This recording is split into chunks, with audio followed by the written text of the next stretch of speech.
This is the Cycling Over 60 podcast, Season 2, Episode 16, the Adventure Cycling Association. I'm your host, Tom Butler.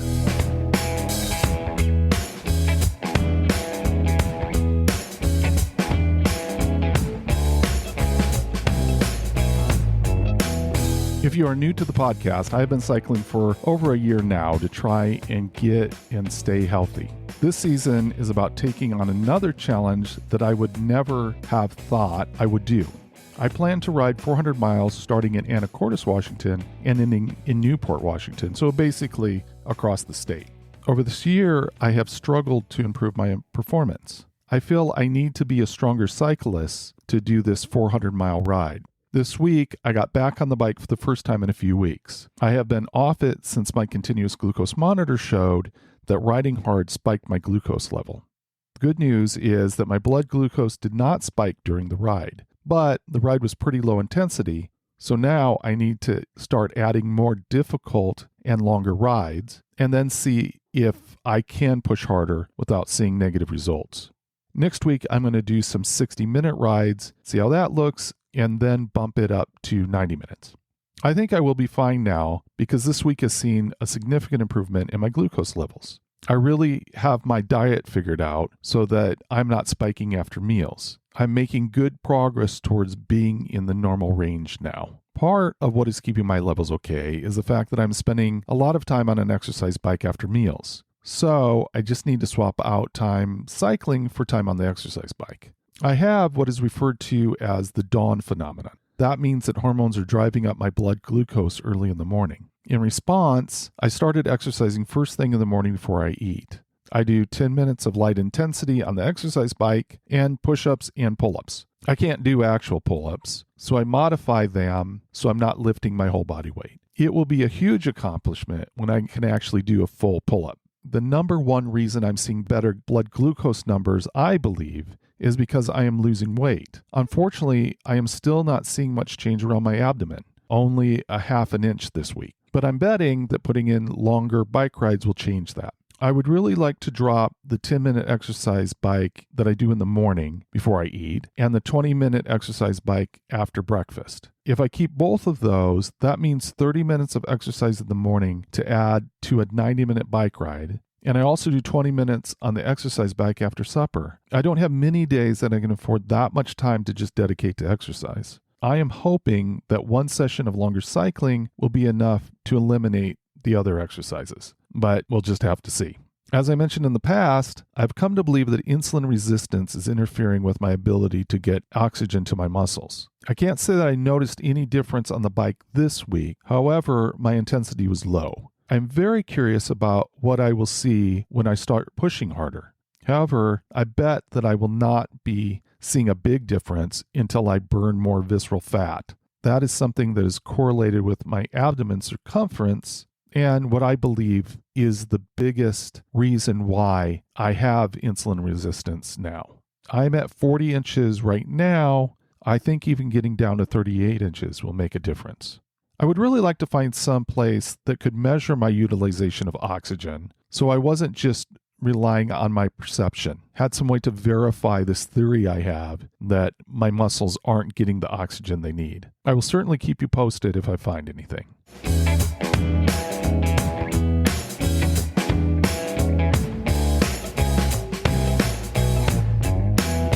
I've come across the Adventure Cycling Association from time to time, and I've been really curious to learn more about what they do. Fortunately, their recently hired executive director, Jen Odell, agreed to come on the podcast. I was so excited to talk to her because I know that many people have gotten their start doing longer cycling trips because of the support provided by the association. Here is our conversation.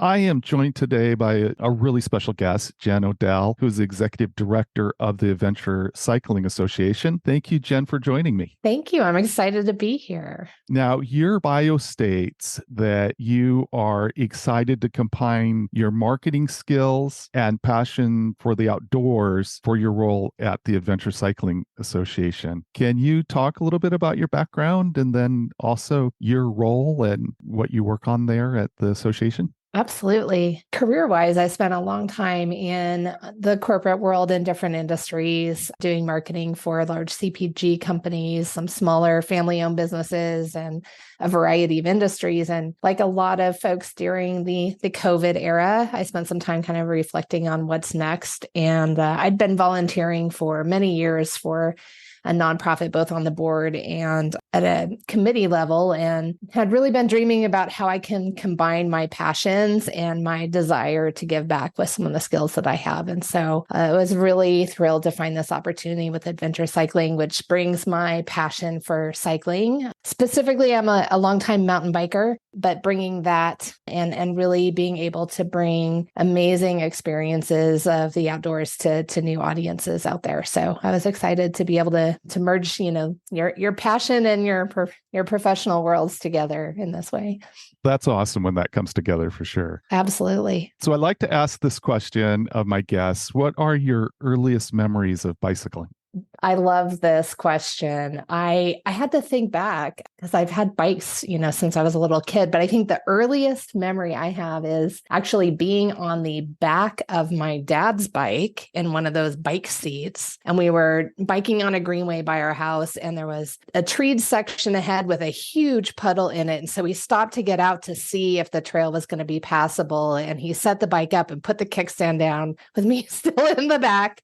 And I went and tipped over while I was still strapped in. I just remember it being wet and muddy. And I don't know that we actually continued the ride after that, but it didn't stop me from getting back on a bike after that. It might have been the moment where you're like, okay, I want to be in control of my own bike. Exactly. I think I want my own bike now, Dad. Right.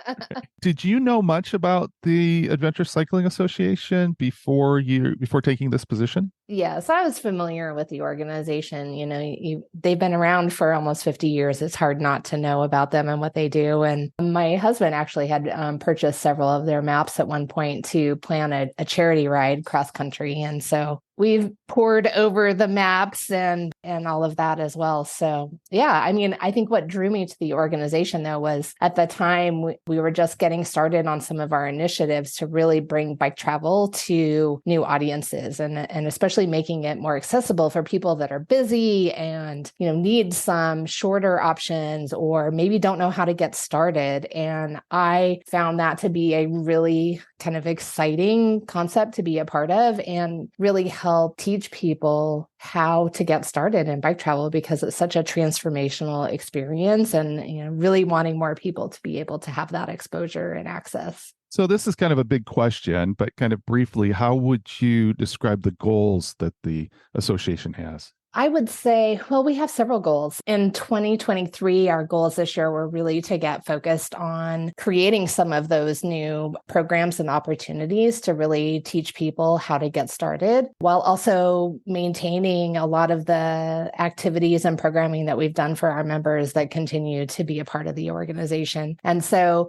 I'm really excited by some of the things that we've been able to accomplish this year. We have a new program called Short Routes, which is a generated collection of beginner-friendly to advanced routes. And so they are anywhere from 2 to 5 days long, and we're still seeking submissions from our community so that we can continue to build upon that library of routes. And so, that's just one example of something that we've been focused on this year to really, help introduce more people and help get them started because, not everybody has time to set out on a cross-country multi-month trip. And so we recognize that and want to give people some options to plan a route that can be, closer to home and take a little less time to do. Well, I think that's important, especially looking back, I've really only been ramping up my cycling for over a year. And in the beginning, it was slow. Well, I'm slow now, but the progress was slow, and having different routes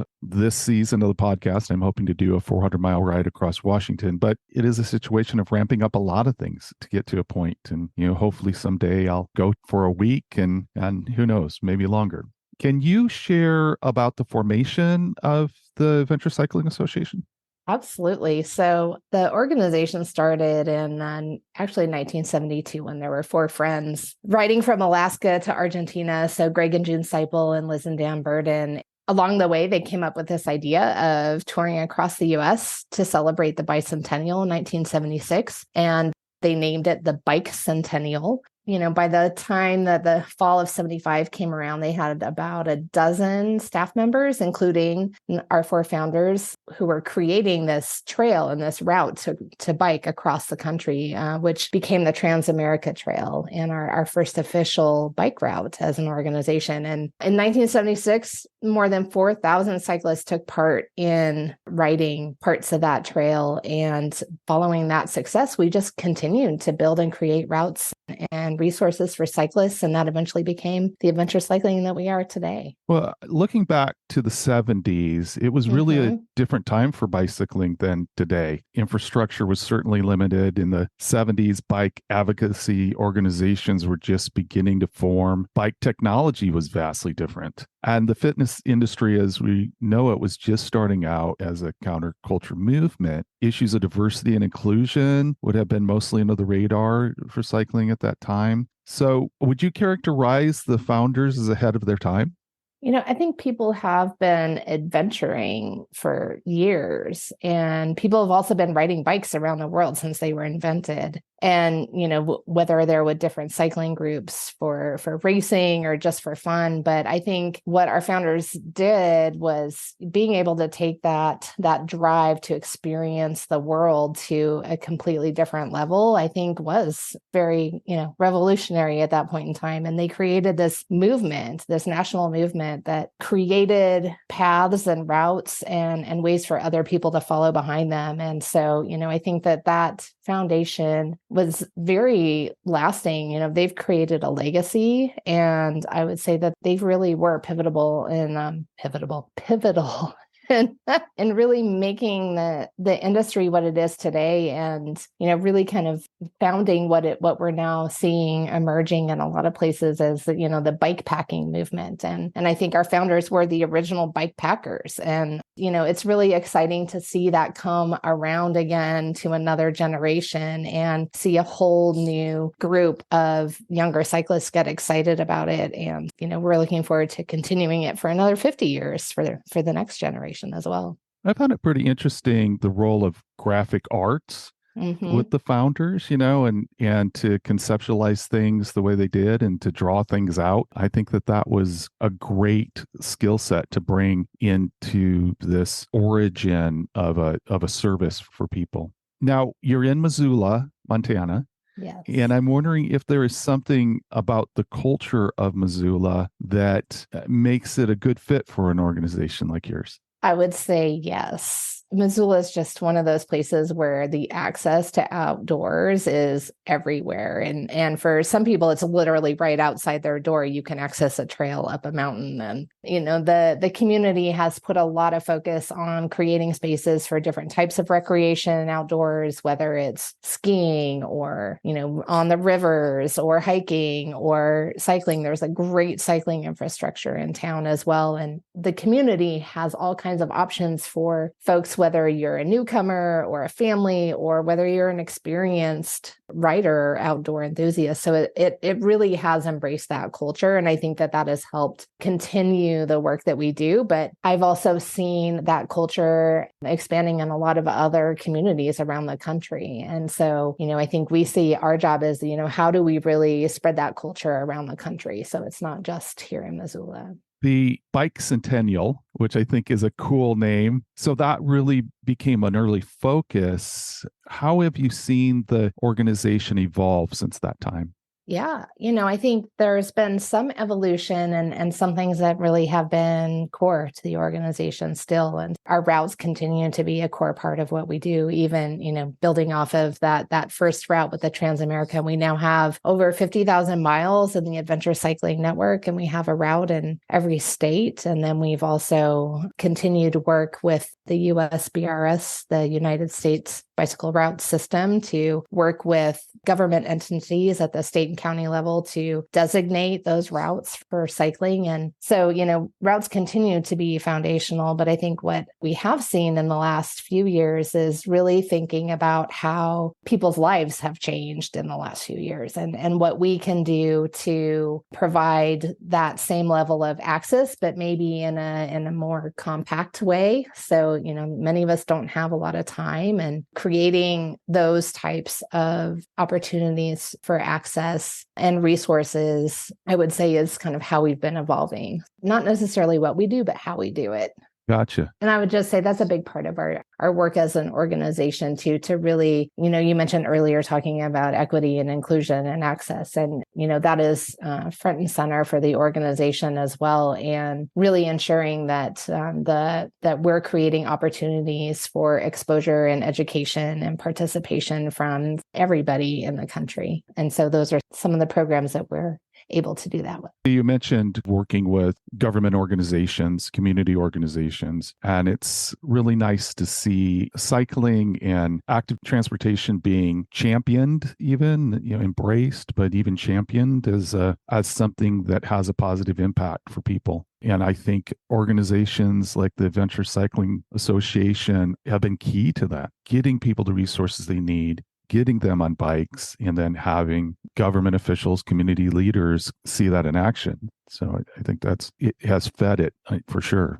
Absolutely. And I think we're fortunate to have a large community in our membership. We have over 50,000 members, and being able to use those voices, whether it's with our own activities or those of our partners, to really help foster those important initiatives that are happening around the country. And, we partner a lot with organizations like Rails to Trails and People for Bikes and really, the League of American Bicyclists, and really feel like together, if we all work together, we can have a lot more impact. And so, really supporting those organizations in their work as much as our own is an important part of what we do.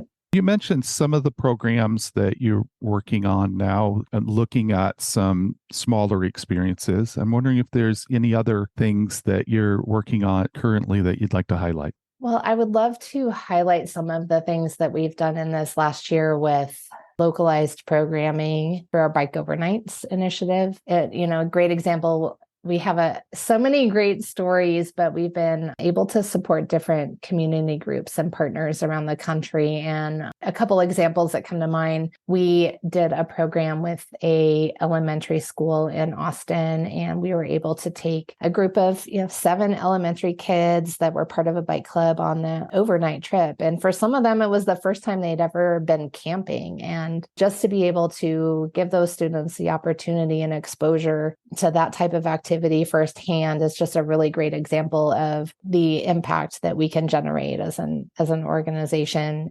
Similarly, there was another story with a group actually not too far from you in Portland, Oregon, called We Bike, that we helped through our mini grant program to enable them to take a group out on an overnight trip. And just some of the things that we heard from people that took that trip were about how, they had the skills now to go out and do this on their own. And they felt confident to be able to go out and bike travel on your own. And I think that's one of the biggest hurdles is how do you get started? And it can be kind of overwhelming to plan and prepare for a trip and to just get out and do it. And so it's nice to be able to support organizations like that can give people that firsthand guidance and really feel comfortable to just get out there and explore the world on 2 wheels. Human-powered travel is so exciting to be able to travel at your own pace, and to, the things that you see on a bike aren't quite the same as when you're passing in a car at 80 miles an hour. So we just love being able to support groups and give other people that experience. I love that thought of a bunch of kids on bikes going out for an overnight.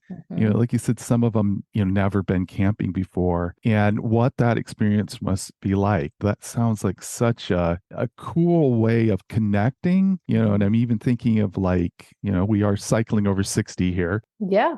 And connecting multi-generations that way. I just think it's a really powerful image in my mind of seeing that take place. Absolutely. And I think that's one of the great things about bike travel is that it is a multi-generational activity, right? You can do it with your friends, with your family, with your grandparents, right? Like depending on your situation. And I think I've heard some stories from some of our members who are just really excited to have the opportunity to pass on the legacy of something that they love to younger audiences and to the next generation. And, we love being able to not only fulfill, their own bucket list trips, but to help them feel like we're creating that legacy.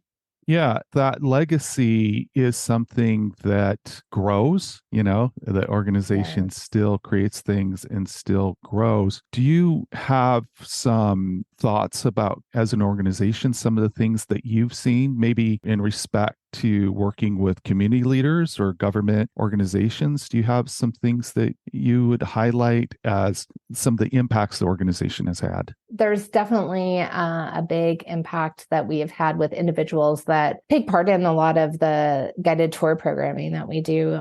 We typically run anywhere from 80 to 100 different tours each year. And so thousands of people have the opportunity to get out there in different places around the country and really experience what we talk about with this, human powered exploration of the outdoors. And so I think, being able to create those types of connections is just one of the ways that we generate impact and that we are excited about being able to be a part of that type of experience in people's lives. And so that's one, I would say, continuing to maintain and update the routes and expand the U.S. bicycle route system. I think creating access through experiences is a core part of what we do, but you need to have a place to go, right? You need to have a place to ride. You can't have the experience without it. And so continuing to support our cartographers and the work that they do to maintain our route network, while also work with different DOTs and other organizations to expand the USBRS is just another way that we can bring that impact to the communities as well.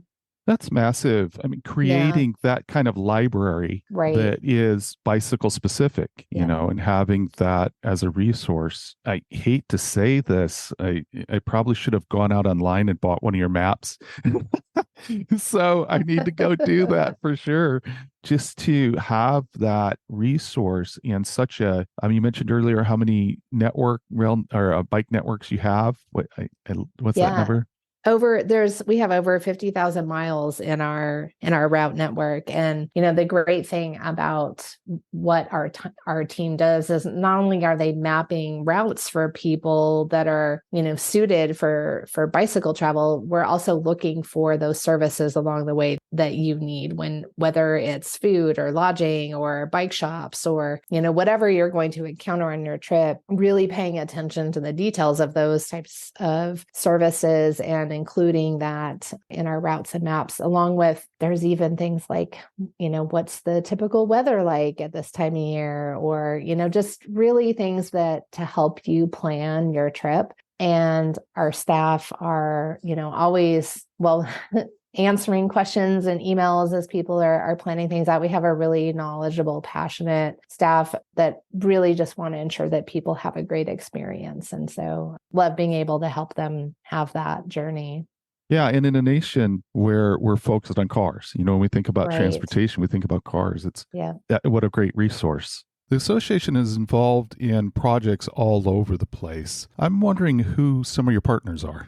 Yeah, we have a variety of partners. Like I said, we have several partners in the nonprofit space that we partner with, such as, Rails to Trails and bikepacking routes and People for Bikes. I would say from a U.S. bike route system standpoint, our partners are decision makers at local, state level, DOTs, different cycling advocacy groups and parks. We also have some corporate partners that support our mission directly, such as Exodus Travel and Bike Flights and Ortlieb, to name a few. And then we partner with a lot of different bike shops and bike clubs to support both their activities to go on routes, but also to spread resources and information about bike travel. I think you have an interesting background for this question. I'm wondering if you could talk about why would a corporation be interested in the Adventure Cycling Association and becoming a corporate partner?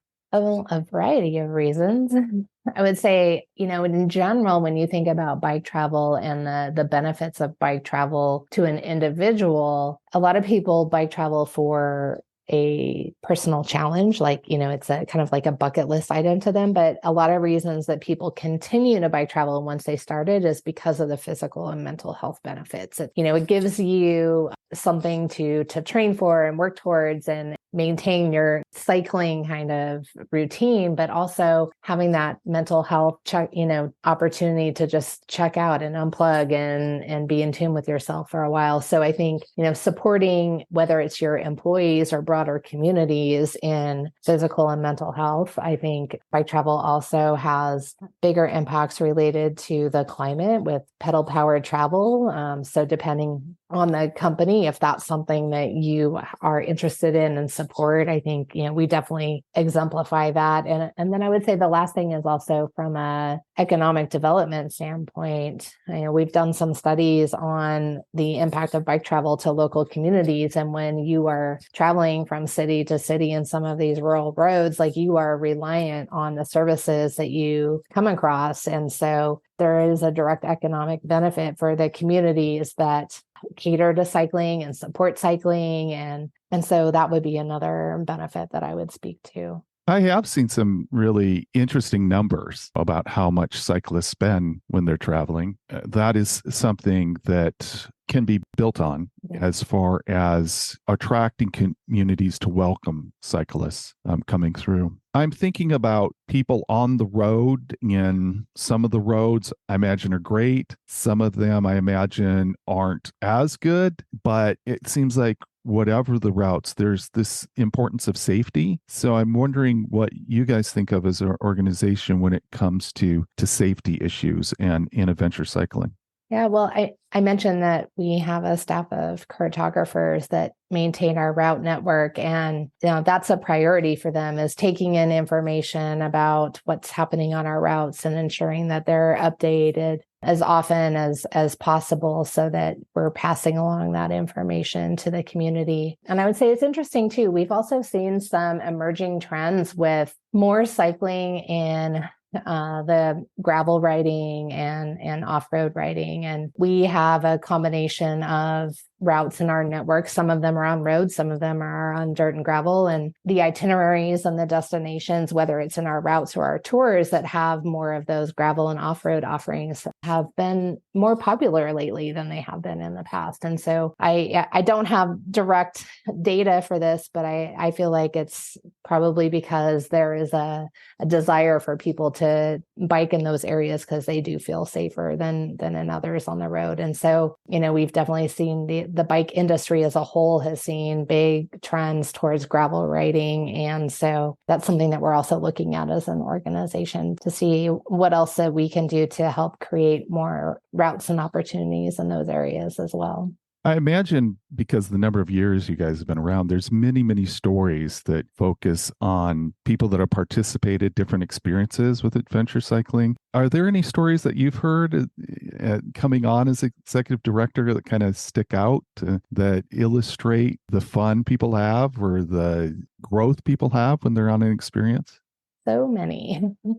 I shared a few earlier with some of those organizations that we've been partnering with. And I think I'm always amazed when I hear the stories about how surprised, or not just surprised, but also kind of reassured people are when they are out on a bike trip and they experience such a sense of community. And I've heard on a few occasions, even people that come through our office on one of their treks across the country, about the people that they've met along the way and like how nice and helpful and kind people are. And it's just a reminder that, despite what you might hear on the news, that people are good. And we have such a broad community in this country of people that just want to support each other. And I think I'm always amazed at that is one of the experiences that I hear most often people talking about is the human interaction that they experience on a trip and the goodness and the kindness of people that are out there in the world. And so I love that. Yeah, that is really wonderful. The story that I have about the Venture Cycling Association is that I was interviewing Bob Fletcher, who has written the book Octogenarian Odyssey, and he mentioned you. He mentioned the Adventure Cycling Association as a great outfit that can help people get more comfortable with longer rides. Mm-hmm. And so I thought that was a pretty good endorsement. He's just finishing up a ride from North Pole, Alaska to Argentina. That seems like a pretty solid endorsement. Yeah. We appreciate it. I don't know if you've seen anything about his journey, but I think it's interesting because you talked about your founders as cycling from Anchorage to Argentina. And I didn't think to ask Bob about this, but it'd be interesting to see if that was part of the inspiration that he had to do that trip. Yeah. How would you recommend someone who has never done a long bike tour getting started? Don't overthink it. Okay, good. I would say that. I would say start out with a night or two and go somewhere, try out your gear, figure out what works for you, and build up that confidence. But just get started. Just do it and don't overthink it. And find a buddy. There's so many people out there that love to do this activity. And, we have resources to connect people with other riders. And there's lots of clubs and groups. And of course, we have guided tours and things like that for people as well. But if you feel like you don't want to do it on your own, there's lots of resources out there to help you get started. If you do want to go on your own, we could help with that too. I do think for me to do a week-long trip, I would love to be connected with people who've done it before, because I think there's a lot of things that I just wouldn't think about. Also, I'm not sure I'm quite ready for a week of bike camping. Yeah. So I'm good with following a route that takes me to towns. Absolutely. Well, that's the great thing about bike travel is you can camp if you want, or there's plenty of options to create a route where you can stay in a hotel every night or every other night. Or there's also organizations out there like Warm Showers, which is an online resource where you can find places to stay in people's homes if that's something that you'd like to do as well. That's cool. I'll have to put a link to Warm Showers in the show notes. Yeah, warmshowers.org. Do you see older people taking on cycling challenges? Absolutely. It's amazing how many people I've seen begin their cycling journey either as soon as they retire or as soon as the kids leave the house or the kids get involved in their own activities. And so it's often a turning point in people's lives. And it's so inspiring for me to meet people when they get started. And I'll say last summer, I went on one of our tours, and it was one of our introductory tours. And in that tour, we teach people how to pack their bike, what gear to bring, all of those things. And then we go out on a couple-day adventure and we camped the whole way. But there were a couple of people on that trip that had never done it before. And it was just great to hear their experiences. And most of them were older than me. And it was just great to hear their stories. And I'm glad that we're able to provide those types of resources for people to get started and feel comfortable and just jump in with a group and know that we're there to help answer your questions. And there are no dumb questions. And I had my own dumb questions as I was figuring out how to get stuff on my bike for that particular trip. And so we all learn a little bit more every time we do this. And there is not too late to get started. What do you think about e-bikes? Do you think that's unlocked opportunities for people? Absolutely. I think it has. And we have been looking at how we can create some more e-bike friendly options in our tours. We have a few tours where we have places where people can charge, because that's the biggest challenge, I think, is if you are doing a more remote trip, is just finding a way to charge your bike up. But in general, I think e-bikes have definitely unlocked that, not just for older audiences, but I think just people just not really comfortable with their cycling abilities too, or being intimidated by cycling. E-bikes just makes the activity so much more accessible for a lot more people. And so, yeah, I think it definitely has. In the October 20th episode of the Cycling 360 podcast, focused on Chicago, I interviewed John Lastovica, and he's a retired marketing professor from Arizona State. And I asked him, what is the message that you think would get more people out on a bike? So I'll ask you that same question. What do you think the message is that could attract more people to spend more time on a bike, either as a transportation alternative or a recreation alternative? How do we motivate people to do that? I think there's a great motivator in giving people an opportunity to slow down the pace of their world a bit. We're all pulled a million directions right now, and a lot of us have really fast-paced lives with lots of activities. And I think the great thing about cycling, whether you're commuting to work or going on a weekend trip, is that it allows you to really slow down and be present in the world around you. And I think that's a great motivator. I would say it doesn't even need to be something that you have to commit to on a daily basis, right? Even just once a week makes a huge impact in your life and the world around you. So. I love that answer. And I think that dovetails with what you talked about earlier about the community. I think there's an aspect, you go on a trip, things kind of slow down, and it gives that space to really get to know people and to develop that community. How about somebody who wants to support your work as an organization? How could they contribute? Several ways.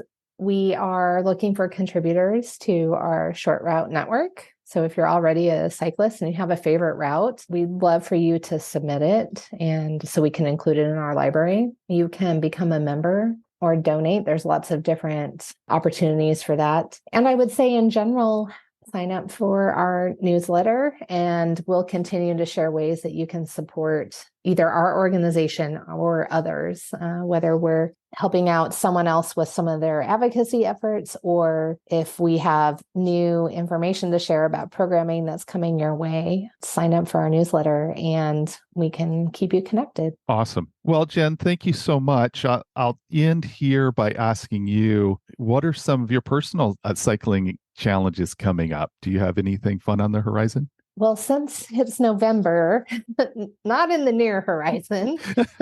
And these days, I would say it's less about my own personal bucket list and more about how I can introduce my kids to adventure and things that we can do as a family. And I'd love to take my younger kids on an overnight. My two youngest boys have been my mountain bike buddies since they could get on a Strider bike, and we did our first backpacking trip this summer. And so now I'm ready to merge those together and take them on a bike overnight. So that will happen next summer once we have some non-snowy weather here in Montana. Now, do you see bikes with balloon tires and spike tires out and about in that area? Absolutely. Several folks in our office commute even on the icy days with their studded spike tires and fat bikes. And absolutely. In Montana, you have to either embrace the world around you and just go with it, or you hole up for the winter. So definitely see a lot of that. Again, thank you so much, Jen, for coming on. And this has been awesome. I've really appreciated learning more about the Adventure Cycling Association. And I really look forward to jumping online and get some route information from you guys. Well, Tom, thanks so much. I really appreciate you having me on the show. And if you need anything when you're planning your trip, don't hesitate to reach out. I will for sure. Thanks again. Have a good day. Thank you. You as well.